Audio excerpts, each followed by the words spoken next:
Hello, magandang gabi po. Ang topic natin ay tungkol sa hair pangina. May pumuntang bata, ganyan, masakit yung lalamunan, sore throat, galing sa mataas na lagnat, nahihirapang lumunok o dumede, at dun nga, masakit dun sa posterior pharynx, dun sa likod ng lalamunan.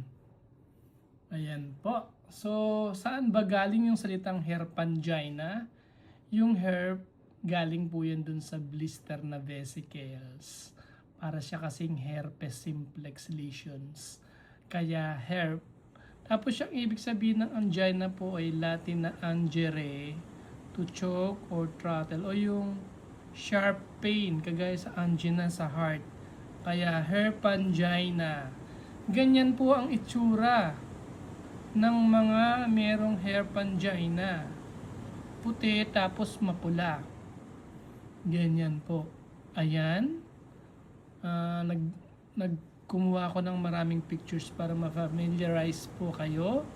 Ganyan po yung kanyang itsura. Ayan.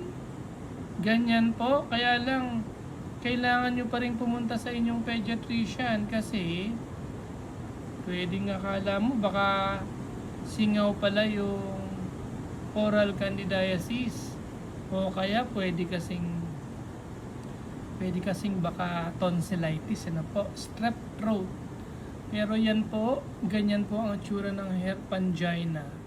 Virus po ang cause nito, usually enterovirus A71 at saka Coxsackie virus. Ayan po, yung sa lalamunan, yung mga puti-puti. Ayan, usually, nahihirapang lumunok or dumede yung baby. Ayan. Ganyan pa rin ang itsura. Ayan po yung mga oral lesion na parang vesicles, nakagaya sa herpes. Yun nga po, yung isang cause ay Coxsackie virus. Yung isa naman, enterovirus A71. So, kailangan yung mga bata sa school kasi naghahawaan sila, kailangan lagi nag-hand washing. Kapag merong hair pangina ng ganyan, bawal mag-share ng mga pagkain, ng cups, pinggan, kutsara, towel. Tapos, kailangan i-maintain natin yung hydration ng mga bata. Malinis ang mga kapaligiran. Nga po yan, lagi mag-hand washing. Ayan po, ganyan ang itsura. Ayan. Kaya yan na yung pagkakataon nyo para kumain ng ice cream kasi nakakatulong yung ice cream para medyo mabawasan yung sakit. Yun pong enterovirus A71, ayan, ganyan ang itsura niya.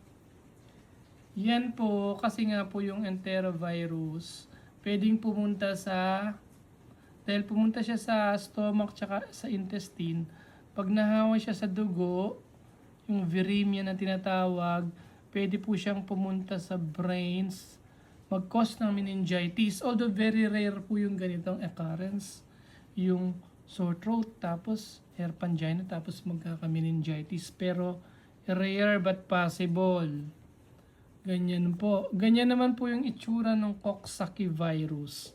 Alam niyo po yung enterovirus at Coxsackie virus, yan dun po yung organism na nagkokos ng hand, foot, and mouth disease. Kaya lang dito sa hair pangina, nasa sa lalamunan lang, wala tayong vesicles o rashes sa hand at saka sa paa. Yun lang po. Good morning, good evening.